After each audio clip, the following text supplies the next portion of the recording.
Hello guys, welcome to tech world. Sushant Singh story को continue करें।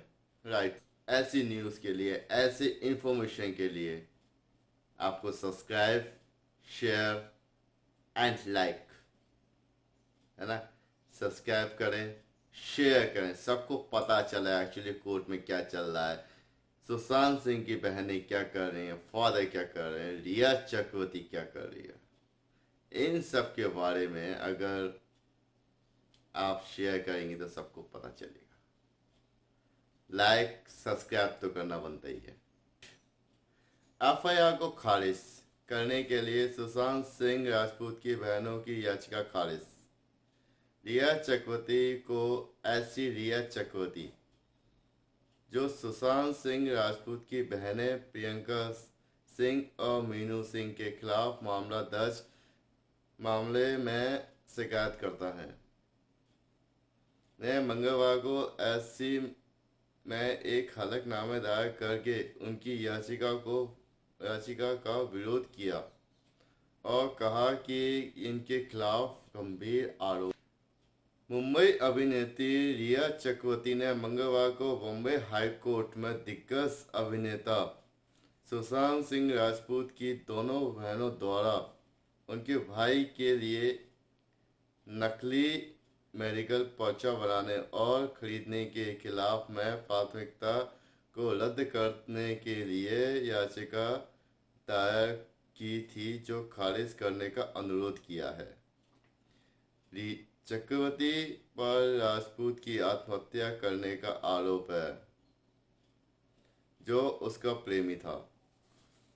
अभिनेत्री जो सुशांत की बहन प्रियंका सिंह और मोनू सिंह के खिलाफ में शिकायत करता है, ने मंगलवार को एससी में एक हलफनामा दायर कर उनकी याचिका का विरोध किया और कहा कि उनके खिलाफ आरोप गंभीर हैं। चक्रवर्ती ने कहा कि राजपूत की बहनों के खिलाफ जो दर्ज किया है उसमें जांच एक नवजात अवस्था में है।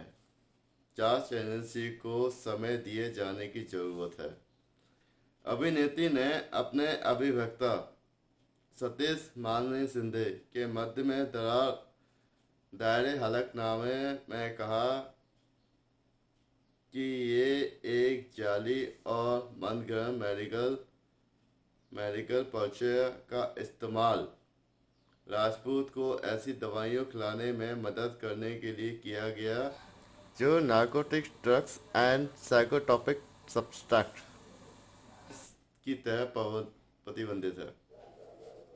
चक्रवर्ती ने अपने हलफनामे में कहा, उपयुक्त पर्चे हासिल करने के 5 दिन बाद राजपूत हो गई, उन्होंने अपनी बहन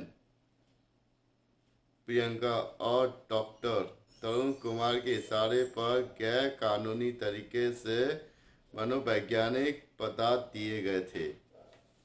शपथ पत्र में यह भी कहा कि इस बात की जांच की जानी चाहिए कि क्या राजपूत ने निर्धारित दवाइयों का सेवन किया जिससे उनकी मृत्यु में योगदान दिया और उनकी मानसिक सेहत बिगड़ गई। याचिका में कहा कि राजपूत की बहनों की याचिका को कम किया जाना चाहिए। याचिका जस्टिस एस के सिंधे और एम एस ककरनी की खंडपीठ में समक्ष पेश हुआ, जिसमें सीबीआई और मुंबई पुलिस दोनों के पास 4 नवंबर को सुनवाई के लिए पोस्ट किया गया। जिसने एफआईआर दर्ज की थी उसके हलफनामे को दर्ज करने का समय मांगा। यह बांदा पुलिस में 7 सितंबर को राजपूत की बहनों और दिल्ली के राम मनोहर लोहिया अस्पताल के डॉक्टर तरुण गुप्ता के खिलाफ एफआईआर दर्ज की।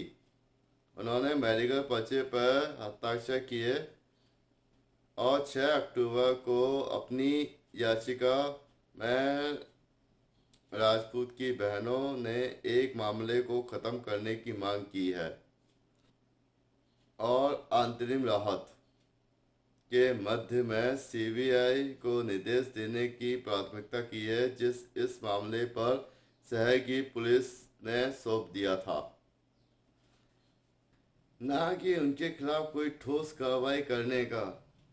और सीबीआई से पहले ही राजपूत के पिता के सिंह द्वारा रिया चक्रवर्ती और उनके परिवार पर अपने बेटे की आत्महत्या का आरोप लगाने की शिकायत दर्ज कर रही थी। चक्रवर्ती ने अपने हलफनामे में कहा कि राजपूत का उसके परिवार के साथ गलत संबंध था और यह मानसिक समस्याओं से भी पीड़ित था, जिसके लिए उसका इलाज चल रहा था। नवंबर 2019 में राजपूत की जांच 3 मनोवैज्ञानिक द्वारा की गई, जिसमें कहा कि वह बायपोलर डिसऑर्डर के पीड़ित है और उन्हें दवाई दी गई थी। उन्होंने उनके द्वारा दायर हलफनामे में कहा कि राजपूत तब तक ठीक थे जब तक नियमित रूप से दवाइयां नहीं खाते। हलफनामे में दावा किया गया कि जनवरी 2020 में राजपूत अपने परिवार से मिलने चंडीगढ़ गए और लौटने के बाद उन्होंने कहा कि अपनी दवाइयां और इलाज बंद कर रहे हैं। मार्च 2020 में जब देश में कोविड-19 महामारी की चपेट में आया था, तब तालाबंदी की घोषणा की गई थी। राजपूत शुरू की स्थिति में दिखाई दिए, लेकिन हर गुजरते दिन के साथ मानसिक व्यवस्था बिगड़ने लगी। हलफनामे में कहा कि अभिनेता ऋषि कुमार और इमरान खान की मौत का सुशांत सिंह राजपूत को काफी असर पड़ा, जो अब साथ में डूबे हुए दिखाई दे रहे थे। उन्होंने राजपूत ने अपने इलाज या दवाइयों से इनकार कर दिया, हालांकि उन्होंने राजपूत की दवाइयां सेवन जारी रखा।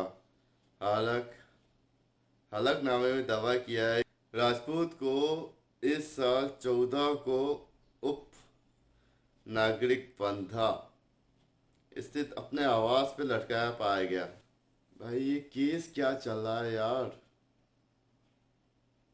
अभी तक ना तो सीबीआई की तरफ से कोई अपडेट आ रहा है, ना एनसीबी की तरफ से अपडेट आ रहे हैं, लेकिन रियलिटी क्या है वो चीज़ समझ में नहीं आ रही। लिंक कहाँ है, किससे क्या लिंक है, वो समझ में नहीं आ रहा यार।